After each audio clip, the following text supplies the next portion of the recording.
Boa tarde a todos, sejam bem-vindos a mais uma webinar do Sistema Etapa Público. Eu sou a professora Gemima, consultora pedagógica do Sistema Etapa Público. É uma satisfação recebê-los aqui nessa tarde. Gostaria de agradecer a presença dos nossos municípios parceiros, dos nossos municípios convidados, que também são muito especiais, e para complementar a nosso webinar, gostaria de agradecer a presença dos convidados também da palestrante Milena. Nessa webinar, nós vamos conversar um pouquinho sobre neurociência, a importância no processo da aprendizagem, especialmente nesse momento de alfabetização. Também vamos analisar os principais pré-requisitos para a alfabetização e como você, professor, pode contribuir para que haja uma parceria entre a escola e a família nesse momento tão importante. E para falar sobre esse assunto, convidamos uma pessoa muito especial. Ela é cofundadora da Merit Consultoria, pedagoga pós-graduada em psicopedagogia e gestão de projetos escolares, especialista em projetos para educação infantil e ensino fundamental, desenvolve e ministra cursos e formações para escolas e educadores. Seja bem-vinda e com a palavra Milena Stegger. Muito obrigada. Eu queria agradecer a participação de todos vocês, agradecer o convite para participar desse webinar e já quero falar para todo mundo, eu também, assim como vocês, muitos de vocês, eu também sou professora ainda, por formação já há bastante tempo, há uns 15 anos, então eu até combinei com o pessoal que se vocês tiverem alguma pergunta, já pode colocar aqui no chat, eu vou apresentando, quem tiver dúvida pode colocar aqui, eu vou respondendo, porque eu falo, né, professor, tem uma coisa, a gente quer falar, e eu acabo falando mais do que, né, enfim. Mas, assim, fiquem à vontade para colocar qualquer dúvida no chat, eu vou lendo à medida que eu vou apresentando. Eu gosto muito da interação com as pessoas. É assim, é uma pena que a gente está no virtual. Na verdade, assim, nós temos, né, o lado bom e o lado ruim. O lado bom é que a gente fazendo o webinar, eu consigo ter contato com bastante gente, com pessoas de cidades, municípios diferentes, e aí o lado ruim é que eu também, como professora, eu sinto falta dessa coisa olho no olho para a gente fazer esse bate-papo. Mas, assim, eu queria deixar todo mundo bem à vontade para colocar suas perguntas, e eu vou começar explicando um pouquinho como que vai ser aqui o nosso bate-papo, o nosso webinar.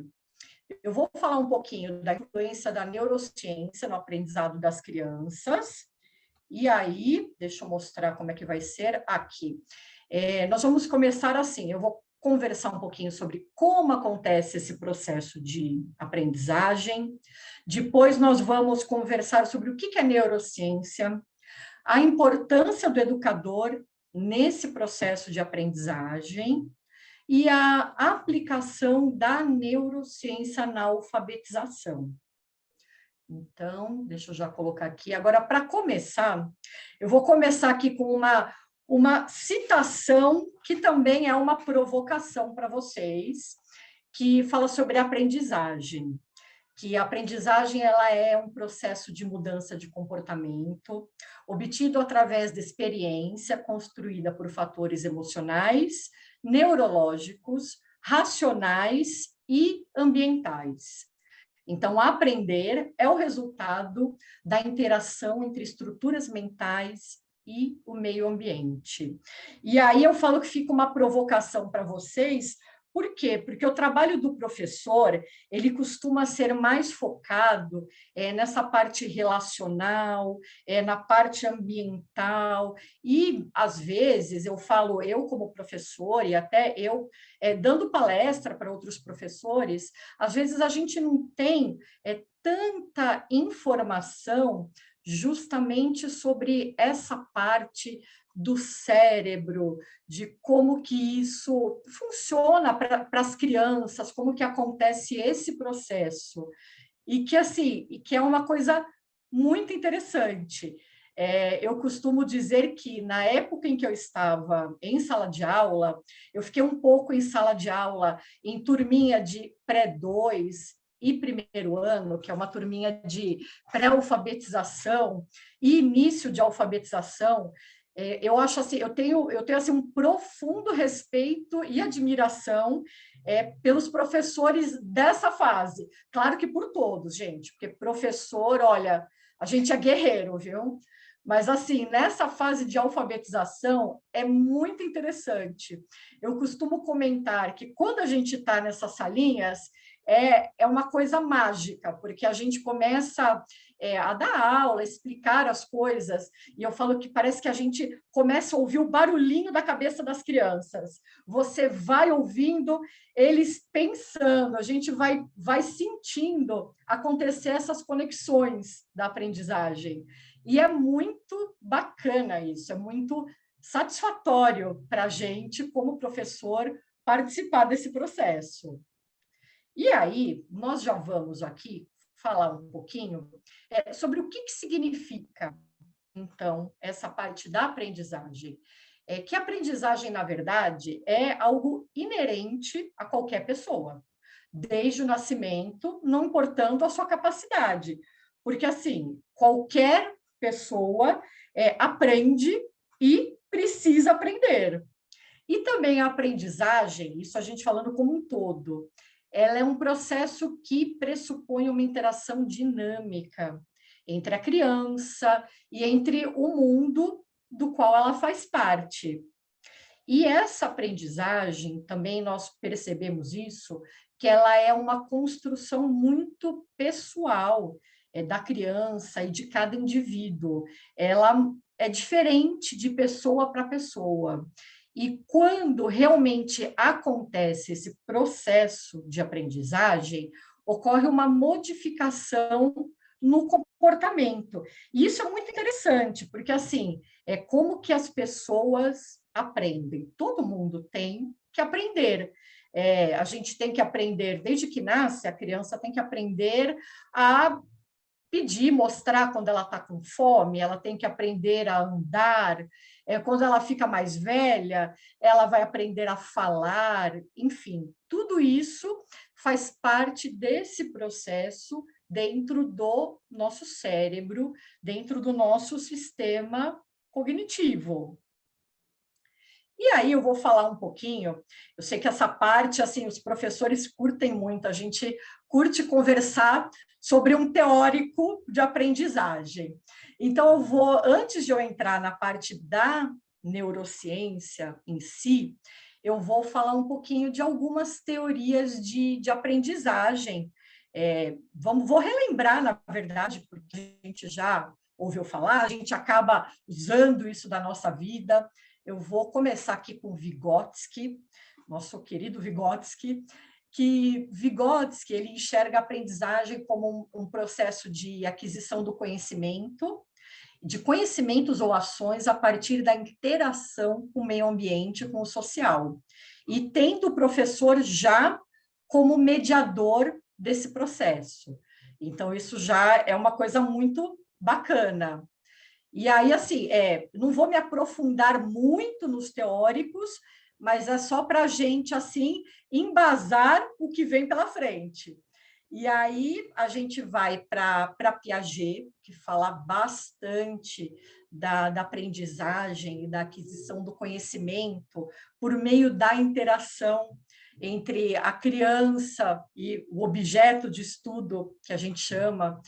Então, também a gente fala um pouquinho de aprendizagem como resultado dessa interação entre afetividade, interesse, motivação. E aí, assim, eu vou para mais um teórico que eu gosto muito, que é o Albert Bandura, que ele fala da teoria sociocognitiva, que ele fala um pouquinho um pouquinho diferente dos outros teóricos, que ele fala mais da aprendizagem a partir de um modelo a ser observado. Então, que as pessoas aprendem a partir de um modelo, que essa aprendizagem, ela nem sempre requer um esforço direto, porque essa aprendizagem também acontece como resultado da observação de alguém realizando uma ação. Então, aqui já tivemos 3 teóricos diferentes. Eu vou agora para um quarto teórico, vou falar um pouquinho do Loris Malaguzzi, dentro da proposta de Reggio Emília, que eu gosto muito, muito, muito. Eu acho que, assim, que é uma proposta bem interessante, principalmente quando a gente utiliza para crianças um pouco mais novas, né, da educação infantil, dos anos iniciais de Fundamental 1.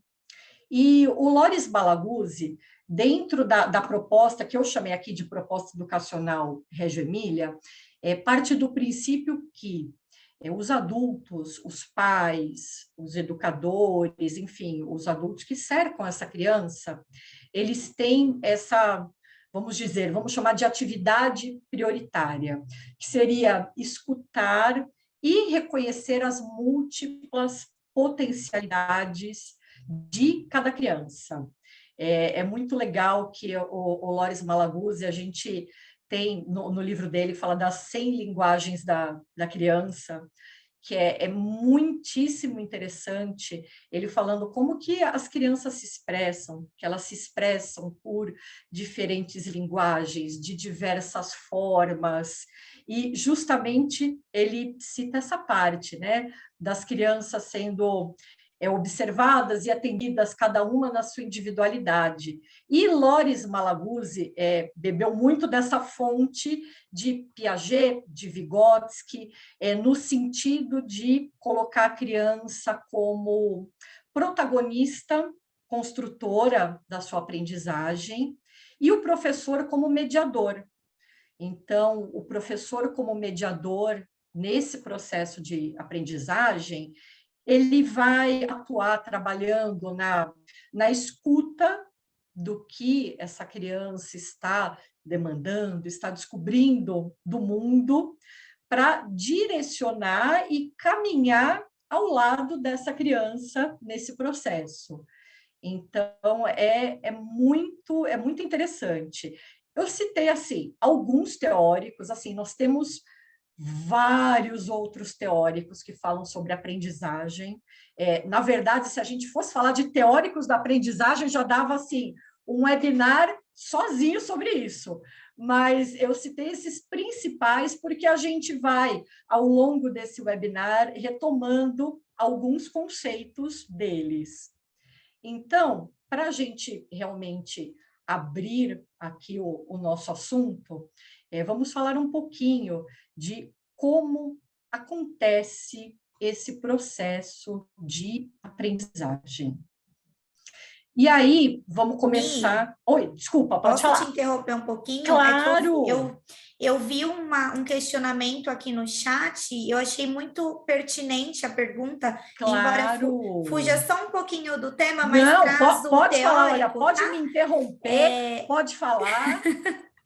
Eu achei muito interessante a pergunta da professora. Ela colocou assim: também gosto muito da proposta de Loris Malaguzzi. Ah, estou vendo aqui, da Fabiana, né? Isso, você quer que eu leia para você? Pode ler. Porém, acho que as famílias são muito omissas. Ela queria uma sugestão, né?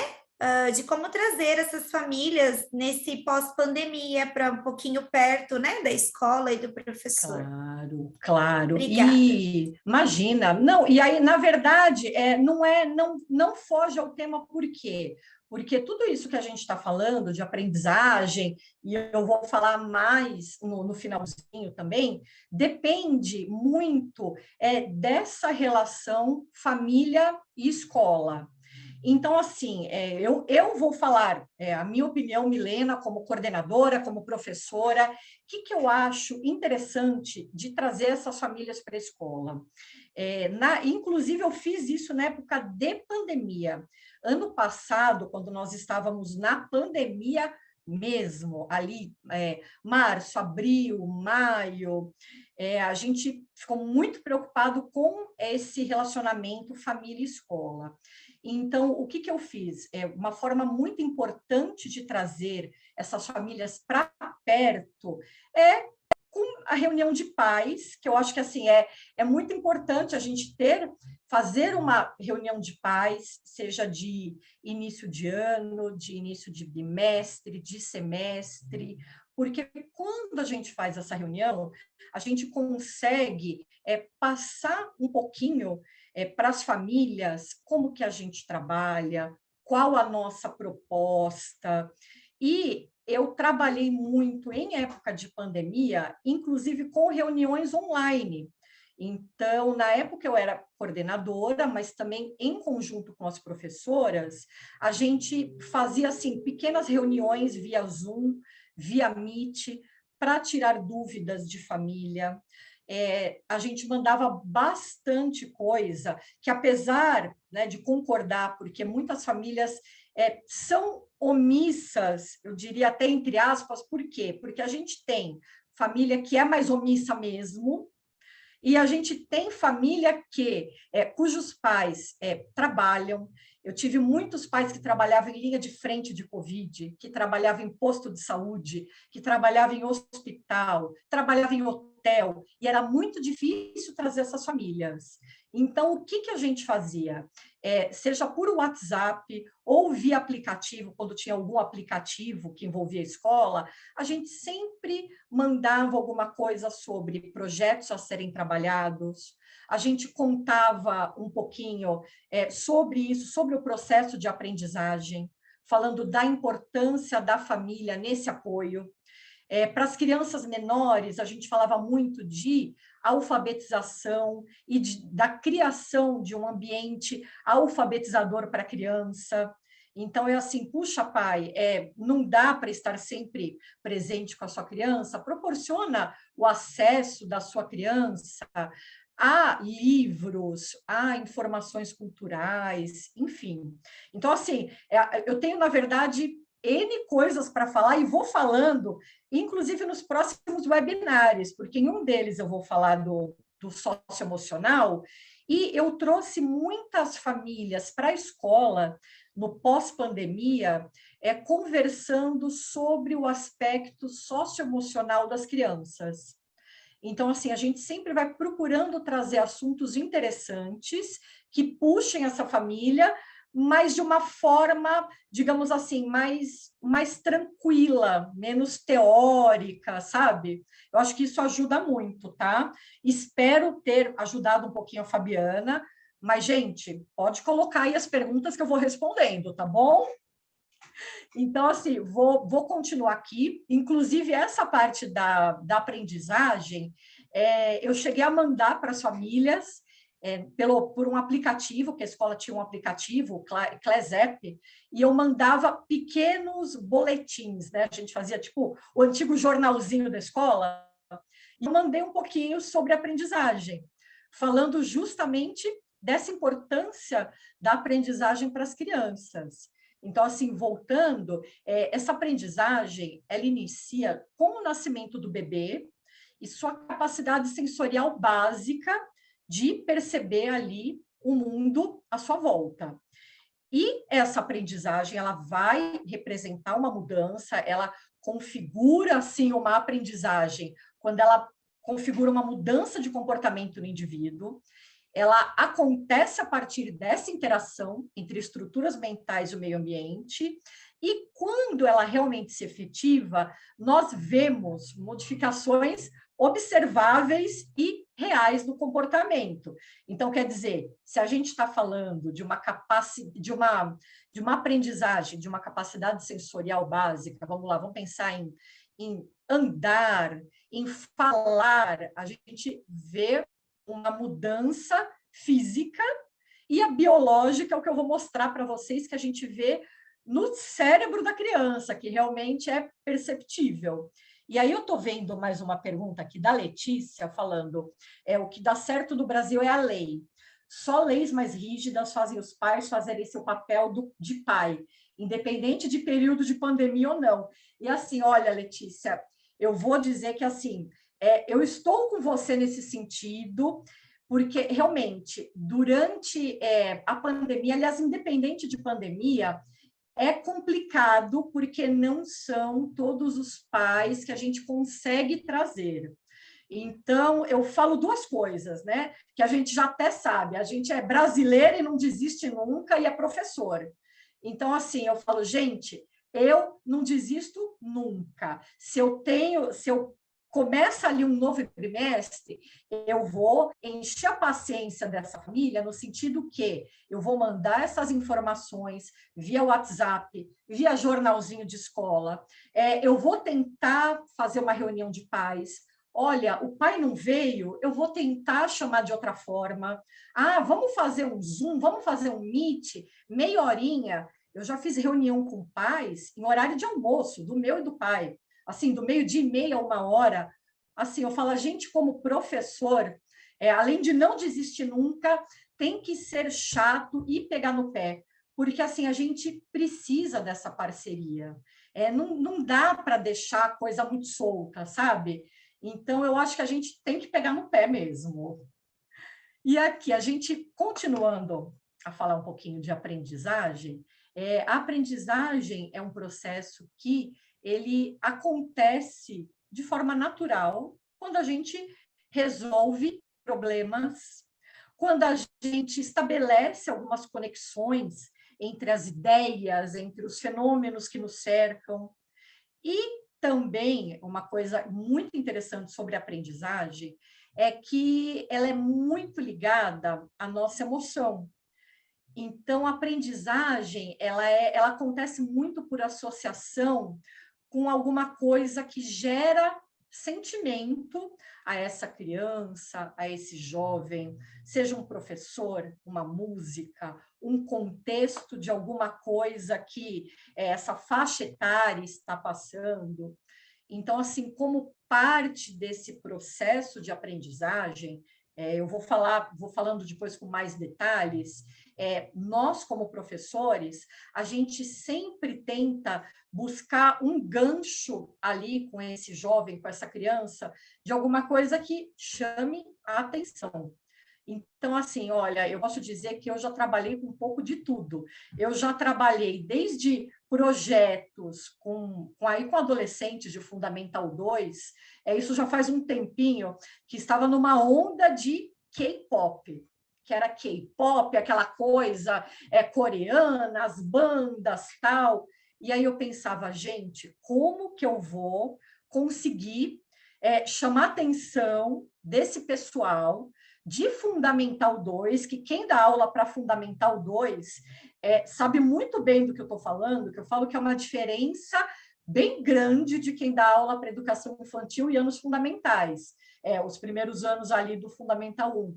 Fundamental 2, eles são pré-adolescentes, a gente precisa pegar alguma coisa que chame atenção, a gente tem que tentar engajar o tempo todo. E aí eu pensei, como fazer isso sem que pareça chato? E aí, o que eu fiz? Dentro da minha matéria, eu fiz um projetinho no qual eles formaram pequenos grupos e cujo trabalho final foi gravar um clipe de K-pop que eles gravaram ali no celular e me mandaram. Aquele era o fechamento do nosso projeto.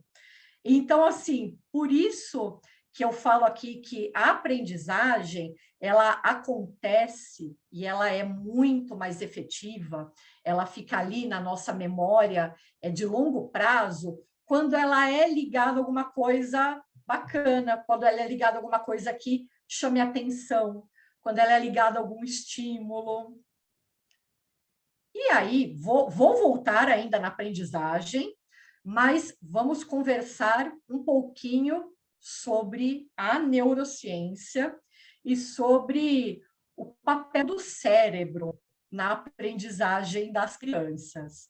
Então, pensando nisso, uma coisa também que me fez estudar bastante neurociência é que eu, como professora, eu sempre tive muita curiosidade e assim, e eu percebi, inclusive, nas formações que eu fazia, nas coisas que eu lia, às vezes eu não tinha todas as respostas, no sentido de uma coisa mais aprofundada sobre como isso acontecia no cérebro, como que eram essas alterações. E aí eu comecei a estudar por conta própria algumas coisas sobre o cérebro e que acabaram me levando a uma especialização em neurociência. Principalmente quando eu comecei a estudar psicopedagogia, a gente começa uma coisa, puxa a outra.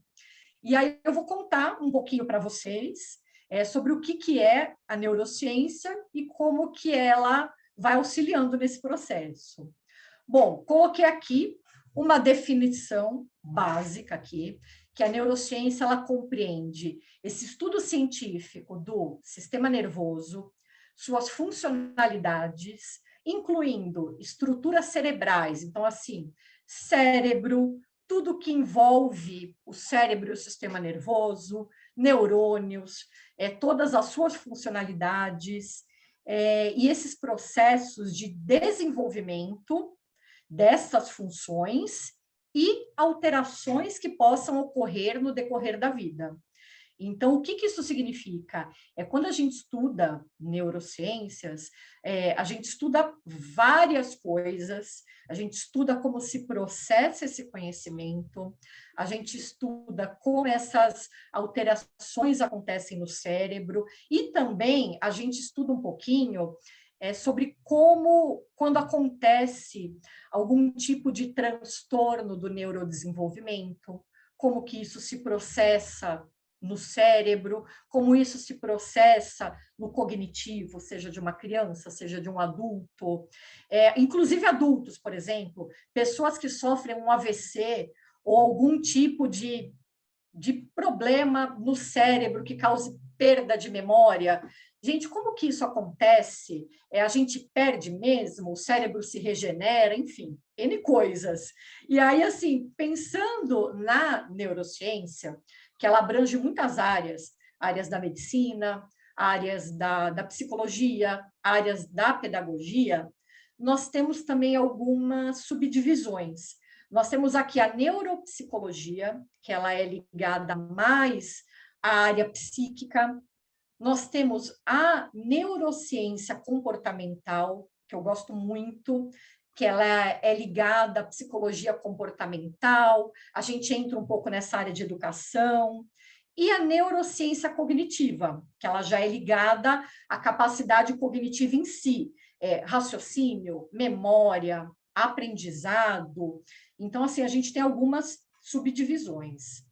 E aí, contando ainda um pouquinho da origem da neurociência, na verdade, quando a gente fala sobre os teóricos da educação, da aprendizagem, todo mundo sempre estudou, né? Sempre houve teorias de como a aprendizagem acontecia, mas, na verdade, até os anos 90, eu coloquei até aqui, até a década de 90, que foi chamada a década do cérebro, essas informações elas eram muito mais teóricas.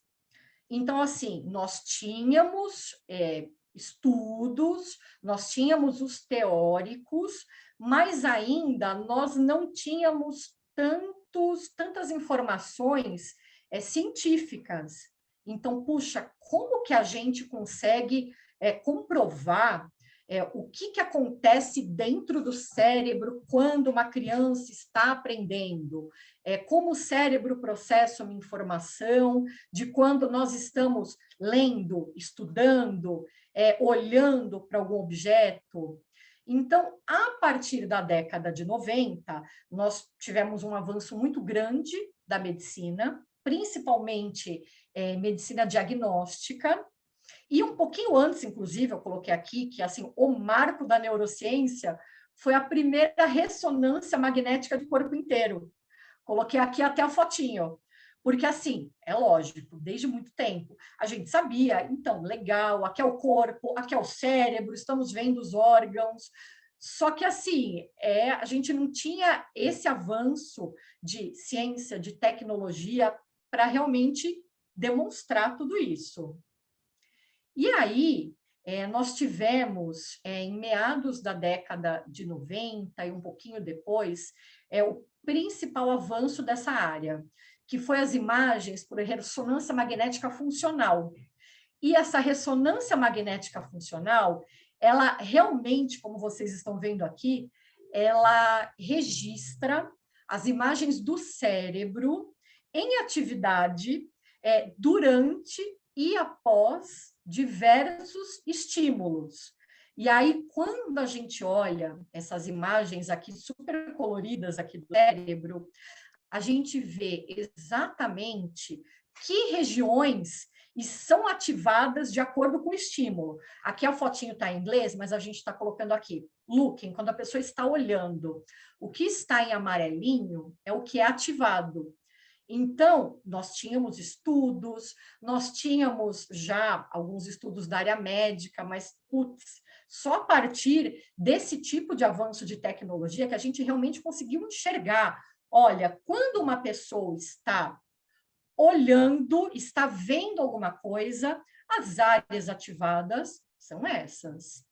Quando uma pessoa está aqui ouvindo, ativa essas determinadas áreas. Quando uma pessoa está pensando, nós ativamos outras partes do cérebro. Quando uma pessoa está lembrando de alguma coisa, também outras partes do cérebro. E quando nós estamos trabalhando, e esse trabalhando aqui, o último que está aqui, o working, de trabalhando, aprendendo, eu falo que é a imagem mais bacana, que a gente vê aqui em amarelo como a gente tem regiões do cérebro sendo estimuladas. Então, continuando aqui, já que eu falei das regiões, a gente vai falar um pouquinho aqui do cérebro. Vou mostrar aqui o cérebro, muito bonitinho, muito coloridinho aqui, para ficar bem, bem lúdico. O nosso cérebro, ele tem uma estrutura bastante complexa. E ele é formado por uma grande rede de circuitos de neurônios e prolongamentos entre as diversas regiões cerebrais. Então, a gente tem aqui lobo frontal, lobo parietal, lobo occipital, cerebelo, lobo temporal, e a gente, naquela slide anterior, a gente enxerga essas partes do cérebro, né? Quando elas ficaram amarelinhas, é que estimulou uma determinada parte do cérebro de acordo com o que a pessoa estava fazendo. E aí, pensando em cérebro, em neurociência e em aprendizagem, a gente vai falar da parte mais importante, que são os neurônios, que aqui é onde a mágica acontece. Então, nós temos aqui uma fotinho de um neurônio, bem bacaninha, e assim, cada pedacinho do seu neurônio, enfim. Na verdade, assim, é interessante a gente ver, mas não precisa decorar nome nem nada. É importante a gente entender que os neurônios, eles são células do sistema nervoso, do cérebro, que eles têm como principal função conduzir os impulsos nervosos. Então, o que que acontece? Eles geram os sinais elétricos que transmitem as informações por longas distâncias por todo o cérebro. E por que que é importante a gente entender um pouquinho sobre os neurônios? É importante porque quando os neurônios se comunicam, é que acontece a verdadeira mágica no cérebro, no nosso cérebro e no cérebro das crianças, né? Já que a gente está falando aqui de aprendizagem, como que esses neurônios se comunicam? Eles se comunicam por meio de sinapses. E o que que são essas sinapses? Aqui nós temos uma fotinho bem, bem legal, com essas partezinhas aqui meio laranjinha, que mostram exatamente os momentos em que as sinapses estão acontecendo entre os neurônios. Então, como que elas acontecem? Elas são uma região de proximidade entre a extremidade de um neurônio e um outro neurônio, uma célula vizinha ali, onde os impulsos nervosos são transformados em impulsos elétricos. E o que isso significa, né? Por que isso é interessante para a gente? Para a gente, como professor, como educador, é interessante porque a formação das sinapses ela está intimamente ligada à capacidade de aprender.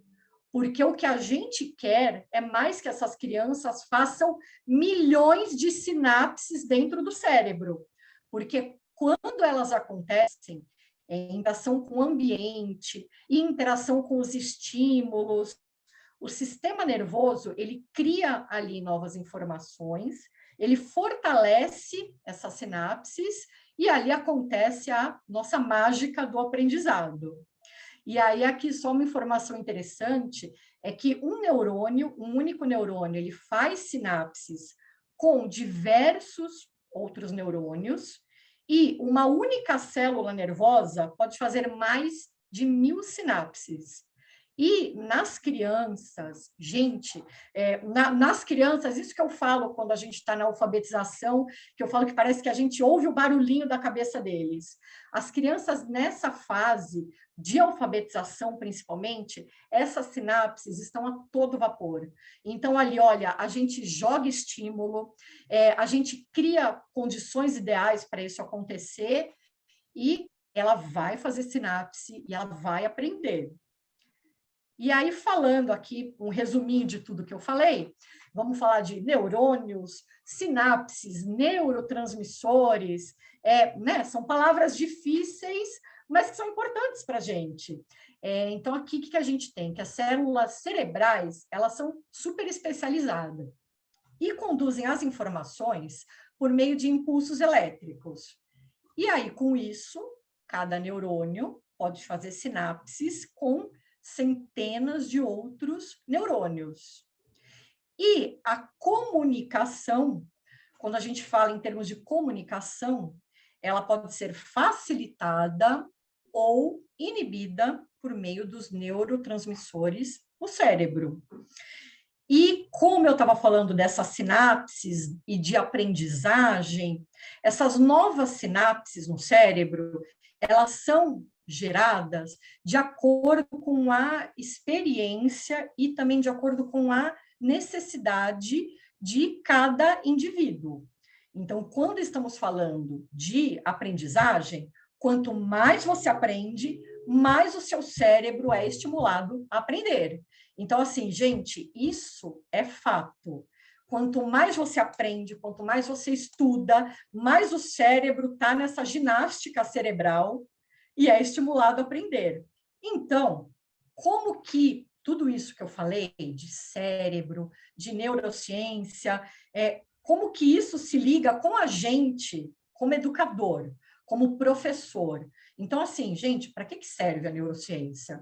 Na verdade, primeiro, para que ela serve? Ela é muito legal, eu falo para vocês, é muito legal, é muito interessante a gente entender esses processos e se aprofundar um pouquinho nesses processos da neurociência, dos neurônios, fazendo a aprendizagem acontecer, mas também as neurociências, elas trazem técnicas que facilitam o processo de aprendizagem. Então, com essas técnicas, ela ajuda os educadores a conduzir processos de ensino mais eficientes. Além disso, com a neurociência, a gente vai identificar como o cérebro se comporta diante de novas informações, de quando vai acontecer um aprendizado. E também, com o estudo da neurociência, isso permite a gente entender de forma mais abrangente o desenvolvimento da criança. porque aí a gente sai do campo um pouquinho teórico, não que não seja importante, gente, eu como professora, como pedagoga, olha, adoro teóricos da aprendizagem, todo mundo, como eu falei, Piaget, Vygotsky, vamos que vamos, a gente adora esse tipo de conversa, mas eu vou dizer para vocês que, para mim, eu senti que esse estudo da neurociência complementou muito do que eu tinha estudado na teoria. A gente começa a enxergar como isso realmente se processa. E isso é muito legal. E aí, eu vou também colocar aqui mais uma citação interessante do neurocientista Eric Kandel, ou Kandel. Ele é um ganhador do Prêmio Nobel de Medicina e Fisiologia. E ele fala o seguinte: aprender significa criar memórias de longa duração. E o que a gente quer? A gente quer que essas crianças, eu falo crianças, mas assim, que essas crianças, esses adolescentes, seja adulto no EJA, a gente quer que aconteça essa aprendizagem e que essas memórias sejam de longa duração. A Kátia falou, Milena fala sobre essas técnicas. Eu vou falar assim, tá? A gente vai chegar lá, e aí, depois, nossa, gente, isso dá assunto ainda para muita coisa. Se não cobrir tudo hoje, a gente marca mais um bate-papo, mas eu vou citar elas ali na frente, tá?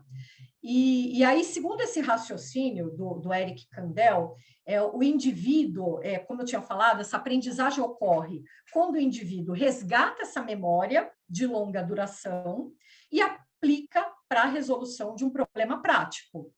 Então, assim, é isso que a gente quer. A gente quer uma criança, um adolescente, sabendo resolver um problema, uma situação. Eu acho que é isso que a gente mais quer. A gente não quer ali uma criança, um jovem decorando um conteúdo. Putz, a gente quer que ele ache relevante, que ele ache bacana, que ele leve isso para a sua vida, né? E até, citando um pouquinho o que a Kátia falou sobre essas técnicas, que eu vou falar, já vou começar a falar, uma das técnicas, e uma das coisas que eu já falei aqui rapidamente, é a gente pegar, puxar essa atenção pela emoção. Então, assim, como que a gente vai puxar pela emoção? A gente vai pegar algo que é relevante, que faça sentido para esse jovem, para essa criança, vai trabalhar nosso conteúdo ali dentro. Vou continuar, gente, tem muito mais coisa. Para a gente encerrar um pouquinho essa parte de neurociência, da aprendizagem aqui um resumo do que eu falei. O nosso cérebro cresce com a aprendizagem. Então, assim, o que isso quer dizer? O cérebro não é imutável, ele gera essas sinapses de acordo com a necessidade. Então, quanto mais você aprende, mais o cérebro é estimulado. E o treinamento de novas habilidades, seja quais forem, essas novas habilidades significa aprender uma matéria, aprender um novo idioma, aprender a cozinhar, aprender a dirigir. Qualquer treinamento de novas habilidades aumenta a nossa capacidade cerebral de processar e armazenar informações e conhecimentos. Então, isso, criança e adulto. Então, por isso que eu falei, quanto mais a gente aprende, mais a gente armazena, mais a gente quer aprender. E aí, em alguns casos, eu acho que principalmente a gente falando de crianças pequenas, de fase de alfabetização, a repetição, quando ela tem um objetivo específico, ela também é importante nesse processo de aprendizagem e fixação da aprendizagem. A gente usa muito isso com crianças pequenas, né, principalmente. A gente precisa usar um pouco de repetição daquilo que a gente está falando. E mais uma coisa interessante, a apresentação de uma informação ou um novo conceito com algo que o aluno já tem na memória também permite que essa informação nova se torne permanente. Por isso que eu falo que essa técnica de motivar o aluno, de pegar ele na emoção, de pegar ele em alguma coisa que ele já tem um interesse e inserir a sua matéria, o seu conteúdo, é muito válido. Estou vendo aqui, deixa eu ver. A aprendizagem, quando se tem muita aprendizagem, no caso de crianças, o excesso de aprendizagem, o que pode causar? Então, aqui, essa pergunta da Eliane. Na verdade, vamos dividir por partes. Esse excesso de aprendizagem, a gente tem que entender o que ele significa. Vamos pensar em crianças, como eu falei, nessa fase de alfabetização e anos iniciais. Uma criança, quando ela é hiperestimulada, por exemplo, ela ainda não tem uma idade, uma maturação cerebral para começar a alfabetização. Vamos dar aqui um exemplo. E ela é hiperestimulada. Olha, vamos começar aqui, fazer escrita cópia, vamos apresentar palavras, fonemas para uma criança, de 2 anos e meio. Gente, assim, simplesmente esse excesso de aprendizagem não é bom. Não é bom porque, primeiro, a aprendizagem, não só aprendizagem, varia o tempo de atenção da criança, de cognição, de capacidade de compreender o que está acontecendo. Então, assim, pode ser prejudicial, mas também pode ser inútil, gente, porque se a criança não tem um desenvolvimento cognitivo, uma maturação cerebral para processar as informações, isso está tudo muito, muito raso, não faz muito sentido. E aí, eu estou vendo aqui mais uma pergunta aqui da Valéria. O aluno precisa sentir no seu íntimo o conhecimento acadêmico ou científico para que ocorra efetivamente a aprendizagem. Sim, e aí a gente vê muito isso, principalmente com os alunos mais velhos, que eu falo que eles são os mais difíceis de engajar. Se o aluno, assim, o que é mais normal é a gente estar ali toda feliz, planeja uma aula, planeja um projeto, dá um duro danado, fala, nossa, vai ser maravilhoso. Você chega em sala, você começa a explicar, sempre tem algum aluno que vai levantar a mão e falar, ai, professora, para que eu preciso saber disso? Ai, professora, está longe do Enem, porque eu ouvi isso em Fundamental 2, ali, aluno de 5º, 6º ano. Ah, mas eu não estou pensando em Enem agora, eu nem sei o que eu vou fazer. Ai, gente, dá uma coisa, né? A gente, como professor, sente uma coisa lá dentro. Você fala, ai, amigo, por favor, né? Então, assim, realmente, o aluno precisa sentir que é interessante para ele, que isso vai servir de alguma coisa. E aí eu vou até falar lá na frente o uso de algumas técnicas, de metodologia ativa, para a gente fazer ali isso acontecer. E aí, qual a importância do aspecto motor nesse processo de aprendizagem e memorização? Sim, já vou falar da importância do aspecto motor. A importância do aspecto motor tem muito a ver com a maturação cerebral. Já vou chegar lá, vou continuar aqui. Vamos começar um pouquinho a falar do nosso papel como educador nesse processo de aprendizagem. Vamos lá, vamos falar aqui da nossa relação professor com estudante. O professor, ele é a principal relação do aluno com o conteúdo, isso que eu estava falando. Então, quanto melhor for a sua relação com o aluno, melhor vai ser a relação do aluno com a matéria.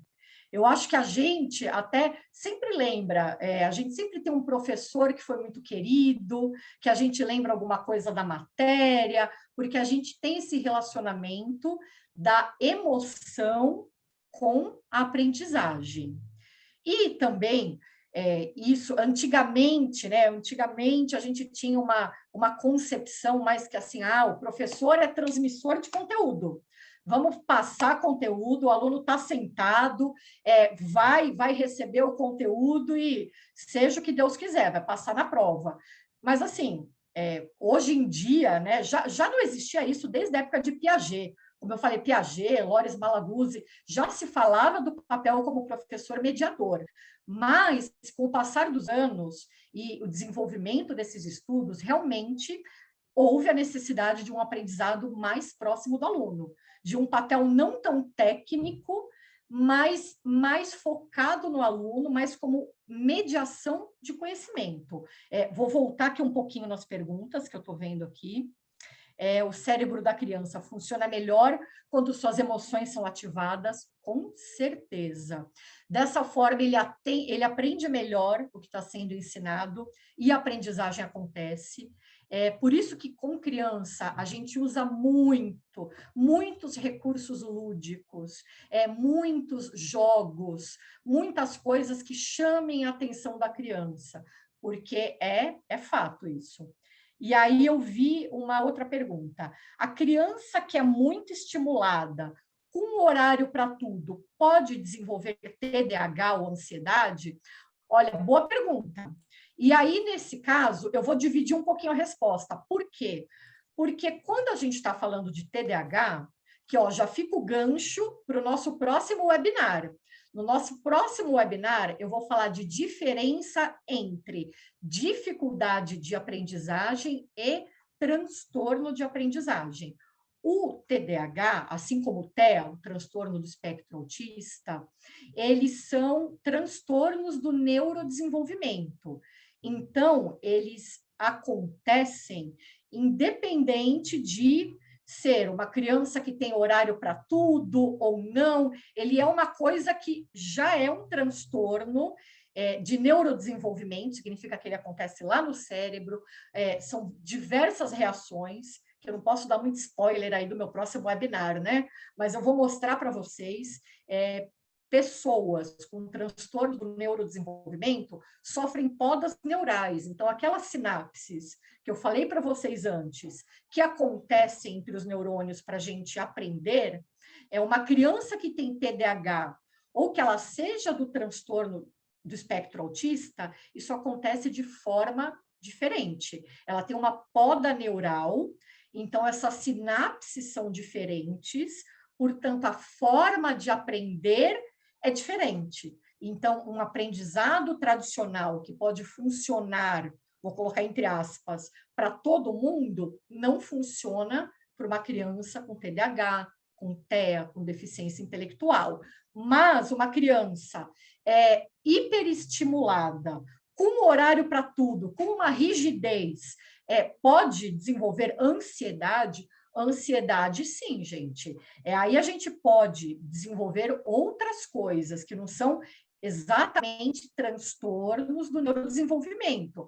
Agora, um excesso de ansiedade, uma possível depressão, enfim, outras coisas podem acontecer? Podem, isso com certeza. Milena, pode falar. Já pegando o seu gancho aí, tinha uma perguntinha lá para trás da Vanilda, ela colocou assim, como a neurociência explica uma criança superdotada?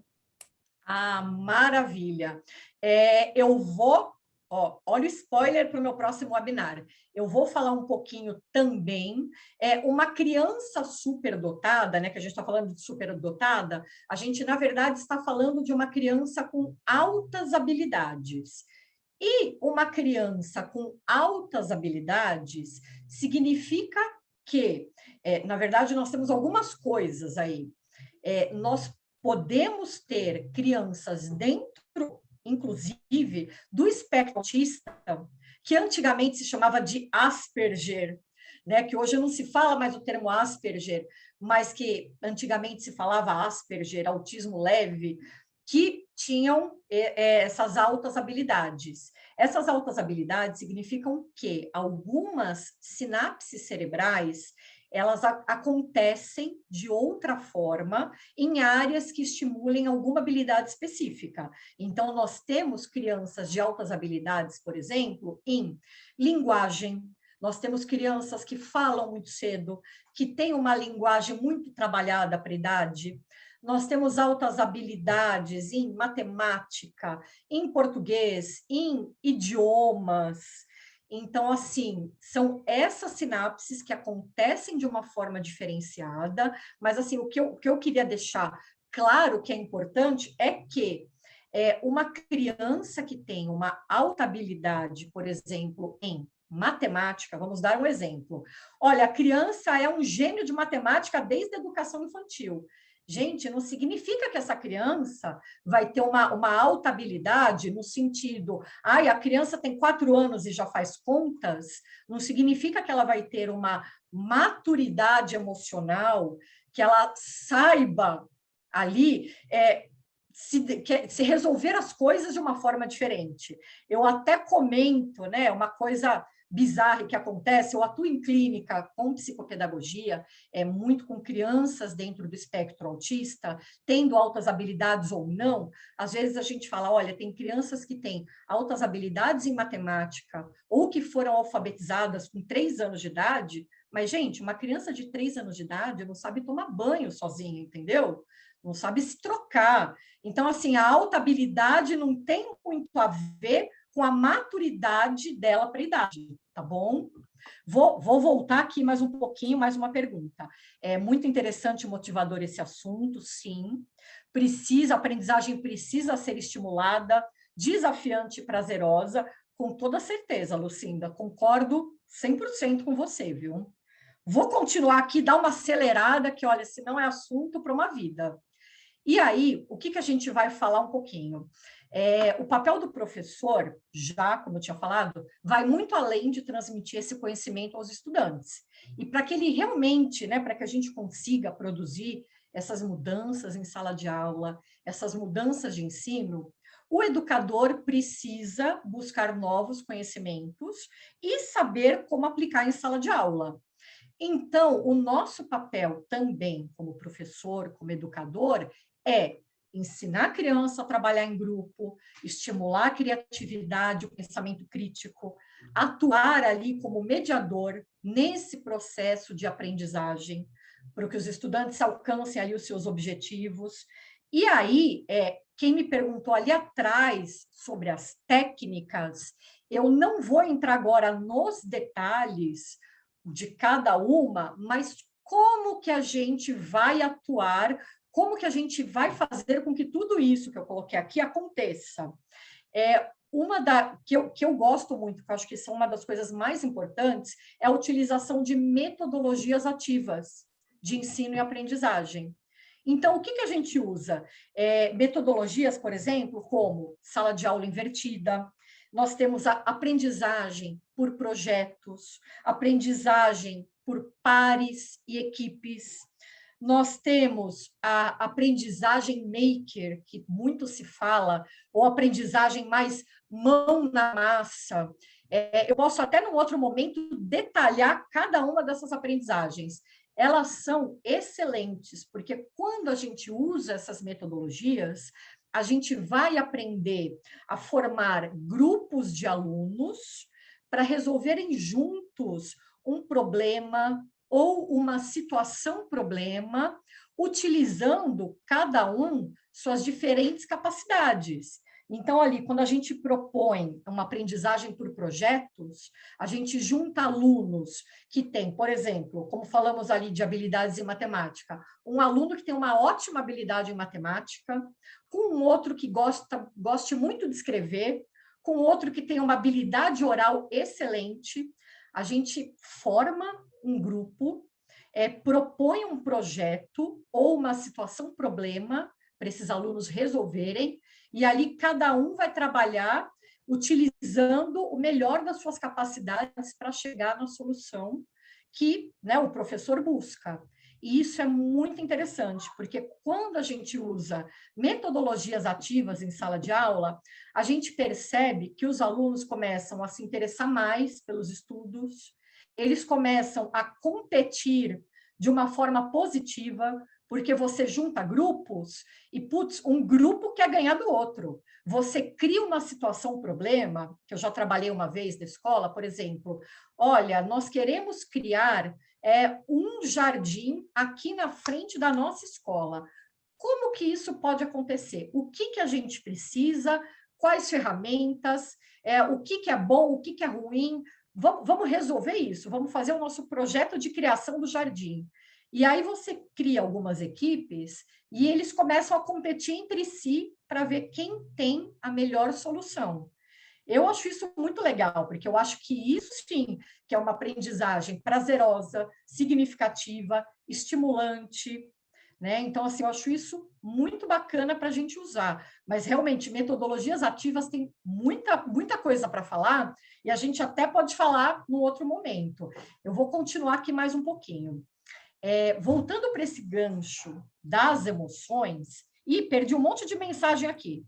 Deixa eu Ô, ver se tem mais. Milena, Pode falar. o que que você acha? Eu conversei com as meninas em particular que fizeram as Claro, perguntas. claro. Você vai colocando as suas informações, aí no final que você vai deixar as perguntas, eu leio para você. Pode ser? Pode ser, porque é Combinado, assim. participantes? Isso, porque aí eu consigo, por exemplo, em 10 minutos, finalizar aqui, e aí você lê, eu vou respondendo, tá bom? Combinado. Olha, eles colocaram ok, que aí fica mais fácil para a gente se organizar. Maravilha, maravilha, porque é interessante o assunto, então é legal que a gente consiga finalizar. Então, aqui, como eu tinha falado, as emoções têm muito a ver, exercem muita influência sobre os processos cognitivos dos seres humanos em geral e das crianças. Então, todas as nossas funções que participam do processo de aprendizagem, que a aprendizagem envolve percepção, atenção, memória, raciocínio, resolução de problemas, elas são, de alguma forma, moduladas pelas emoções. Então, aqui, como eu havia falado, emoção para motivação. Voltamos ali um pouquinho a Piaget, que fala da aprendizagem como interação entre afetividade, interesse e motivação. Voltamos ali a falar que a emoção influencia de forma positiva ou negativa o processo de aprendizagem, acelerando ou atrasando o desenvolvimento intelectual dessa criança. E também, como eu havia falado, a emoção ela atua diretamente na criação de memória de longo prazo. Então, assim, emoção e interesse pessoal, fator-chave para aprendizado. E aí a gente entrou com a motivação. A motivação, gente, é algo que vem de dentro, é intrínseco ao aluno. A gente estimula, mas assim, o aluno tem que se sentir motivado. Por isso que eu falei até das metodologias ativas. Quando o aluno se sente estimulado a buscar uma solução, ele se motiva a chegar lá e vai atrás, tá? Então, assim, vou falar de algumas coisas, algumas técnicas rápidas, algumas dicas da neurociência para acelerar o aprendizado. Atrelar emoções ao estudo. Primeira coisa que eu falei. Se você associa uma informação a um sentimento positivo, o cérebro retoma essa emoção de forma mais fácil no futuro. Descubra o estilo de aprender de cada aluno.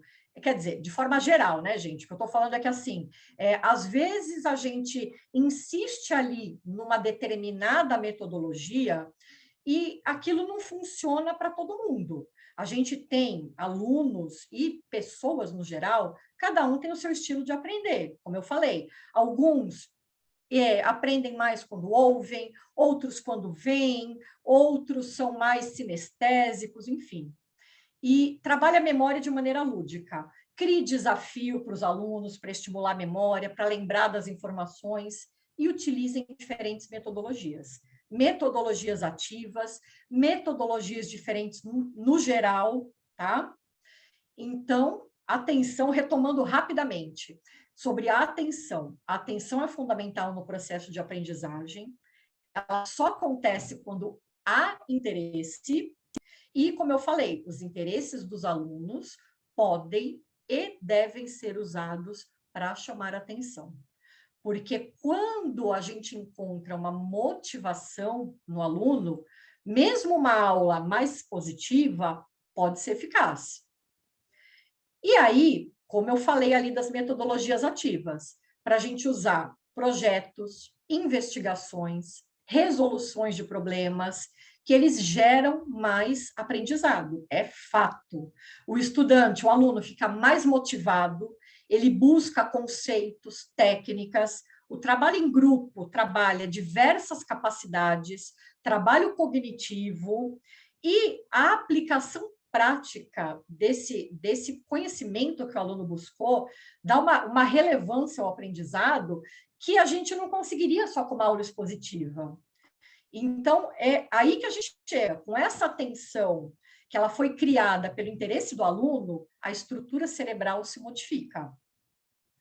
E aí eu vou falar um pouquinho também, rapidamente, nós temos aqui essa pirâmide de aprendizagem que é muito bacana, que aprende-se mais ainda quando se ensina.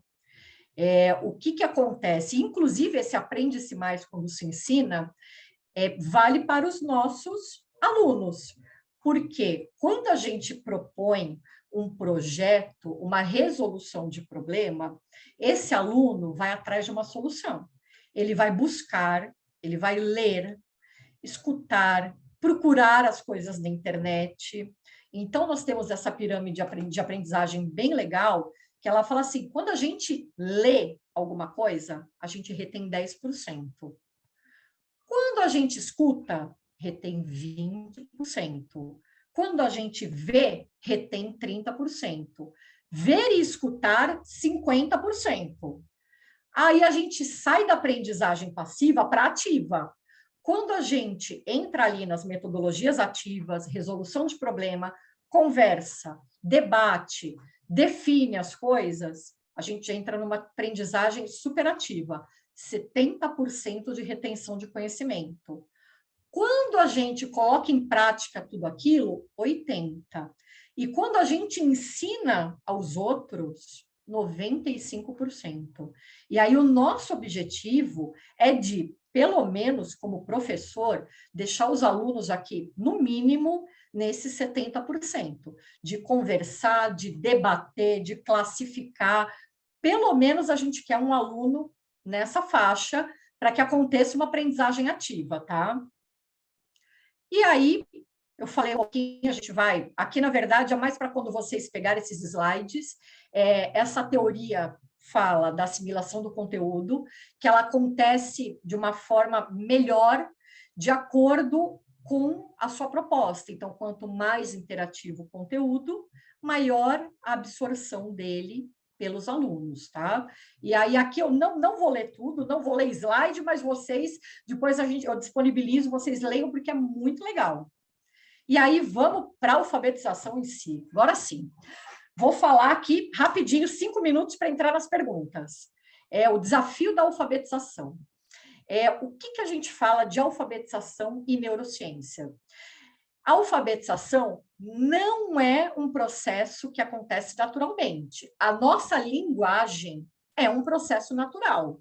Gente, indo para a escola ou não indo para a escola, se uma pessoa não tem nenhum problema, nenhuma dificuldade cognitiva, nenhum problema, né, físico, enfim, ela vai adquirir a linguagem. Agora, a alfabetização não é natural. Então, assim, como eu coloquei aqui, enquanto algumas atividades são naturais, como andar, falar, eu coloquei aqui, salvo exceções, que a gente vai falar no próximo webinar, como o caso de transtornos do neurodesenvolvimento, a leitura é algo para o qual o nosso cérebro não foi programado para decifrar de forma natural. Por quê? Porque ler e escrever requer ativação simultânea de várias áreas do cérebro, e isso é um processo bastante complexo. Vou colocar aqui, eu amo essa imagem, gente. Eu amo, eu acho tudo essa imagem. Um cérebro não alfabetizado, tá? De uma criança pequena, não alfabetizada, e um cérebro alfabetizado. Olha aquilo que eu falei das sinapses, ali das ligações entre os neurônios. Eu estou falando um pouquinho, né, da alfabetização, que ela acontece de um momento de grande potencial para as crianças, um grande potencial de desenvolvimento de sinapses. Então, nesse momento, a gente tem ali uma plasticidade cerebral ou neuroplasticidade, que assim, gente, essa mudança cerebral, essa reorganização do cérebro e dos neurônios é muito mais rápida e tranquila nesse momento de alfabetização. Por isso que eu coloquei aqui uma oportunidade única. E aqui não sou eu falando, vocês podem enxergar. A anatomia do cérebro é alterada com a alfabetização e funções que estavam até então dormentes são estimuladas. Então, a gente enxerga aqui. Eu gosto disso, gente. Eu fui muito atrás disso, estudando neurociência. Eu queria enxergar, gente, eu queria ver. Então, quando eu estou ensinando o aluno, cadê? O que acontece no cérebro? E aí, está aqui nessa imagem. E aí, eu vou falar mais um pouquinho, a gente vai mostrar aqui a tomada de consciência da alfabetização em si, ela ativa várias áreas do cérebro. Nós temos aqui a área motora, por exemplo, aqui para ver que a palavra bolo é diferente de lobo, apesar de parecida. A área da broca, para articulação de palavras. A área visual, a área fonológica. Então, assim como o cérebro, ele se abre, se expande para desenvolver a linguagem, quando você aprende, quando você é alfabetizado, isso também transforma radicalmente o cérebro. Então, aqui está um resuminho da ópera do que eu falei. A alfabetização não é natural, é algo que requer estímulo, requer prática e repetição. É um processo que vai muito além de compreensão da relação fonema-grafema. Então, assim, eu não estou entrando em técnicas de alfabetização, metodologia, método fônico, método tradicional. Eu estou falando aqui sob a luz da neurociência e aprendizagem, tá? Esse processo é transformador.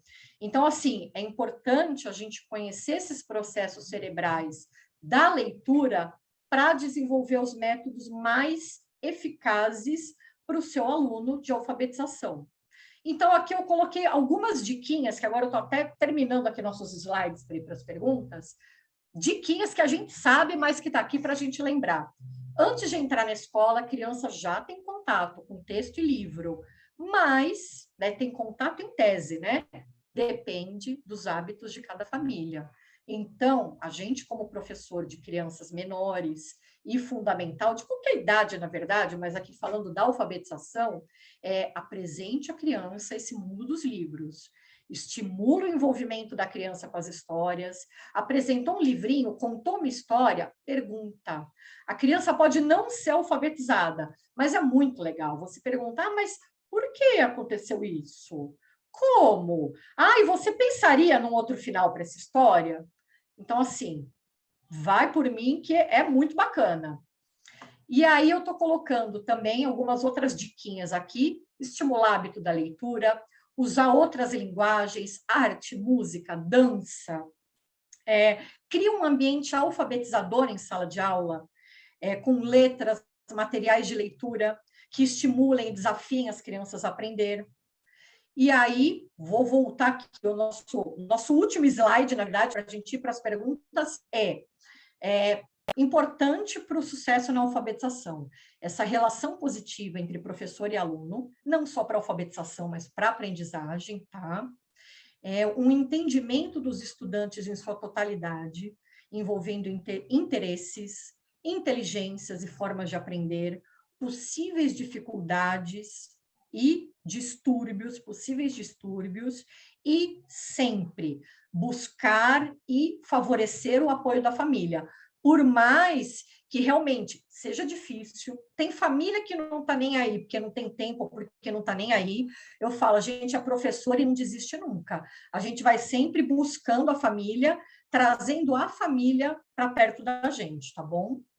E é isso, vamos para as perguntas.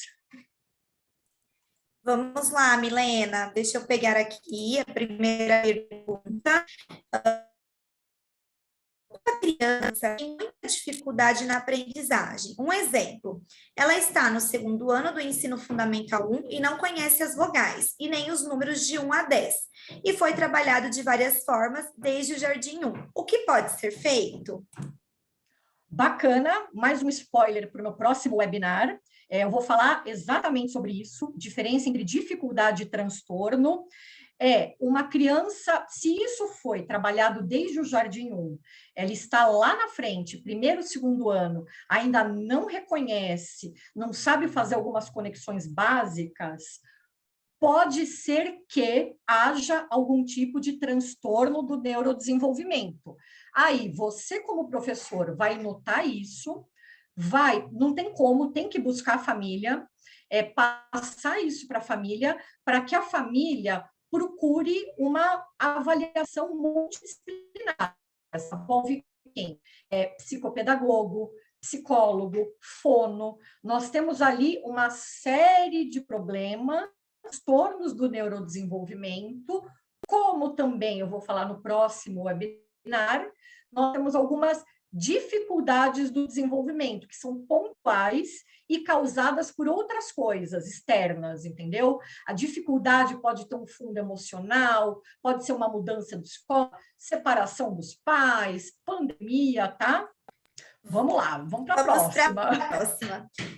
O momento em que estamos em pandemia, quais os transtornos que podem ser desenvolvidos nas crianças? Olha, então, mais uma coisa que tem a ver com a próxima palestra. Transtorno é diferente de dificuldade. O transtorno do neurodesenvolvimento, essa criança já nasce transtorno do espectro autista, TDAH, deficiência intelectual, é uma coisa que nasce com a criança. É lógico que, a partir do momento em que você tem um diagnóstico, a gente trabalha isso em terapia. Então, não quer dizer que a criança não vá aprender, não quer dizer que que isso seja um problema para o resto da vida. O objetivo da terapia é trabalhar esses transtornos. Mas, em época de pandemia, eu vi muitas dificuldades de aprendizagem. Primeiro, adaptação ao ensino remoto. O professor não está ali em sala o tempo todo. Criança em casa acha que é férias. Tem criança que tem famílias que apoiam esse aprendizado, então tem pai que está lá, que está em cima da criança e que a coisa anda super bem. Tem família que, infelizmente, ou a criança fica com a avó, com um cuidador, não consegue participar da aula, ou a pessoa que está com essa criança não consegue explicar o conteúdo, isso gera uma dificuldade de aprendizagem. E que aí a gente, como professor, vai ver isso, tá? Exatamente, perfeito. E mais uma, tá? O que a neurociência explica com relação a uma criança com idade mental abaixo da idade fisiológica? Exemplo, a criança tem 9 anos, mas suas ações são de uma criança com 5 anos, ressaltando que algumas áreas da aprendizagem é bem desenvolvido, mas em outras há dificuldades em aprender. Então, muito bacana essa pergunta, porque a gente tem que dividir as coisas. Como professor, a gente percebe essas coisas, mas a partir do momento que a gente percebe essa idade mental abaixo da média, pode significar um transtorno do neurodesenvolvimento. O que você faz?